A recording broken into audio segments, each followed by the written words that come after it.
Assalamualaikum warahmatullahi wabarakatuh. Perkenalkan, nama saya adalah Aprianova. Di sini saya membuat tugas belajar di luar kelas magang hari kedua. Apa pengertian individual system? Individual system adalah proses belajar yang berpusat pada anak sebagai subjek belajar. Yang kedua, mengapa pendekatan yang dilakukan harus individual system? Kenapa? Ketika kita membimbangkan harus individual system, karena setiap anak itu beragam karakternya. Jadi dengan ini motivator bisa menyesuaikan pendekatan, lalu kecepatan dan cara belajar anak dengan anak merasa dilihat dan dihargai. Lalu yang ketiga, apa tujuan yang ingin dicapai dengan melakukan pendekatan secara individual system? Tujuannya itu agar proses belajar yang dilakukan itu secara bertahap, small step system, memastikan anak tidak tertinggal atau merasa gagal. Lalu motivator membangun hubungan antara motivator dan anak. Lalu yang keempat, di Bimba murid dan guru memiliki peran masing-masing. Sebutkan apa peran guru dan murid. Peran guru dan murid itu diciptakan untuk suasana small step system dan fun learning. Nah, peran guru di sini sebagai fasilitator yang menyenangkan, memotivasi dan membimbing anak, mendorong anak agar aktif belajar dan senang, menjadi contoh sikap yang ramah, lalu ceria dan penyabar. Untuk anak sendiri, murid perannya itu aktif mengekspresikan mengeksplorasi minat belajar dan minat baca tanpa paksaan sedikit pun.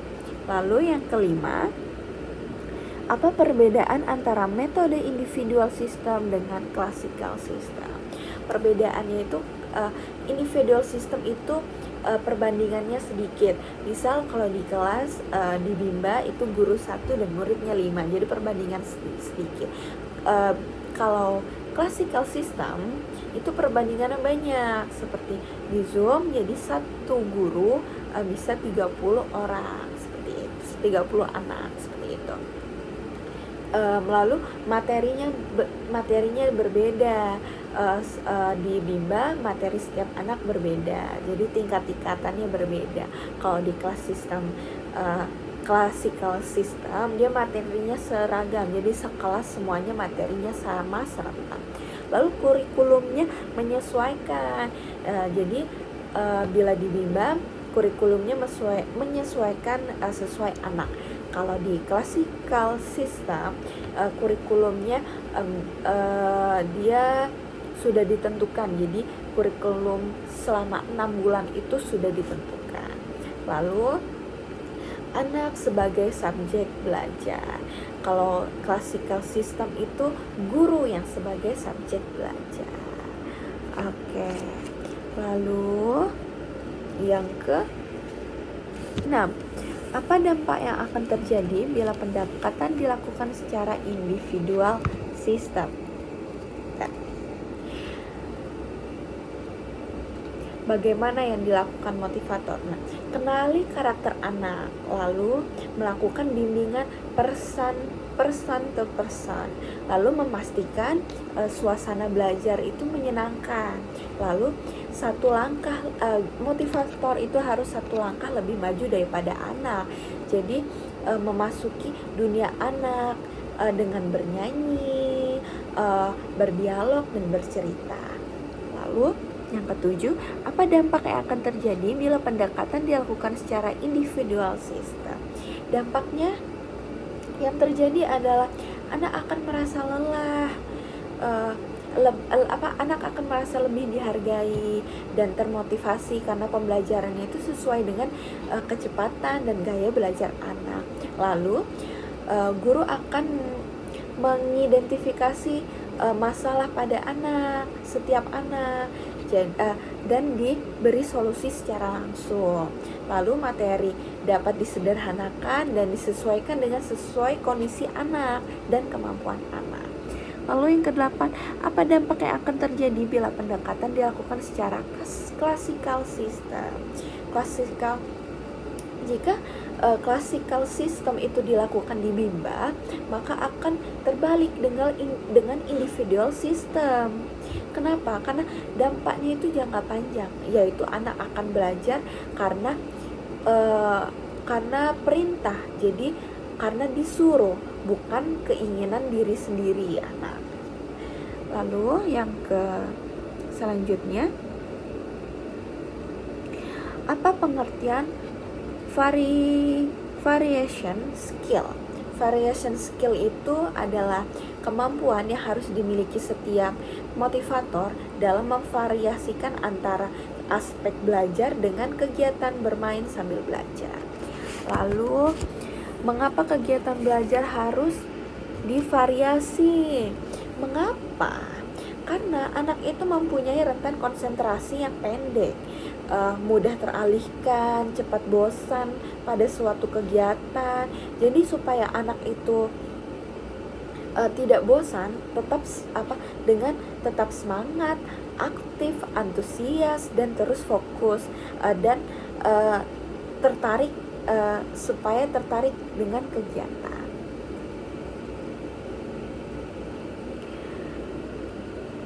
Lalu, apa tujuan yang ingin dicapai dengan memvariasikan kegiatan belajar? Tujuan yang akan dicapai itu agar anak tidak bosan, lalu anak tidak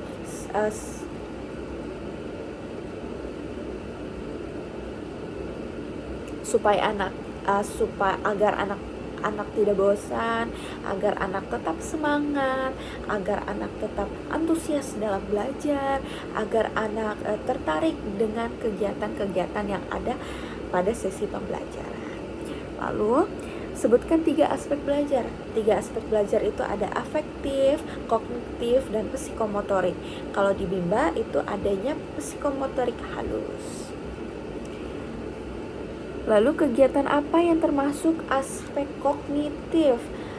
Aspek kognitif itu dengan nalar, logika. Jadi bisa mengajak anak dengan tebak huruf, lalu tebak kata, tebak angka. Jadi bisa disesuaikan. Lalu kegiatan apa yang termasuk aspek afektif? Jadi aspek afektif itu erat dengan rasa atau emosi. Jadi bila bisa ajak bercerita, berdialektika, lalu maka nanti akan timbul rasa seperti itu.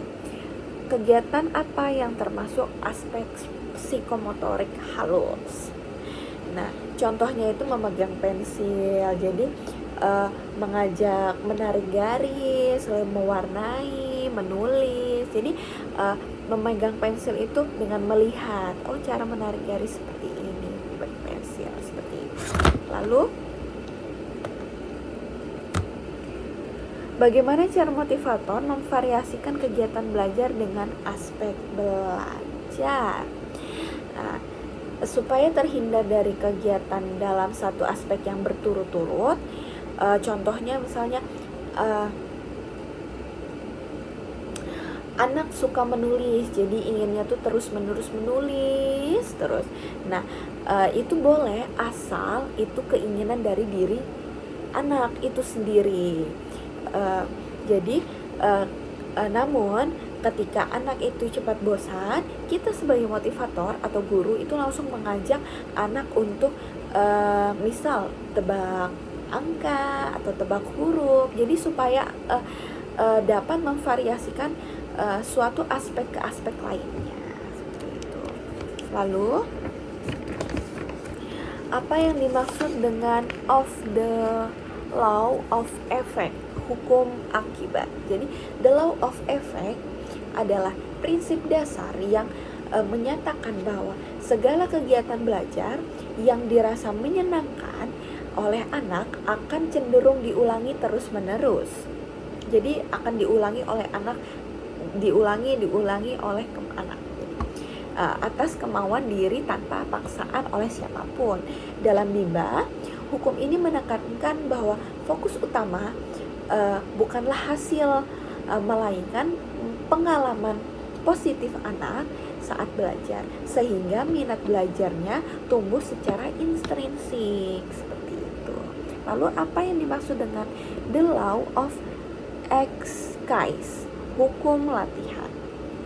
The law of exercise adalah prinsip pendidikan yang menyatakan bahwa semakin sering anak melakukan pengulangan dan latihan dalam kegiatan bermain sambil belajar, maka kemampuan anak akan semakin kuat, terampil, dan mampu. Hukum latihan ini berkaitan dengan fun learning. Ketika kegiatan belajar terasa menyenangkan, anak akan dengan senang hati mengulang kegiatan tersebut. Lalu apa yang dimaksud dengan the law of readiness? The law of readiness merupakan salah satu dari 3 hukum dasar yang diadopsi dari teori psikologi pendidikan. Ketika seorang anak sudah sering dilatih dan terampil dalam suatu kegiatan, maka ia akan semakin siap secara fisik maupun mental untuk melangkah ke tahap selanjutnya. Seperti itu. Sekian dari saya ucapkan terima kasih. Wassalamualaikum warahmatullahi wabarakatuh.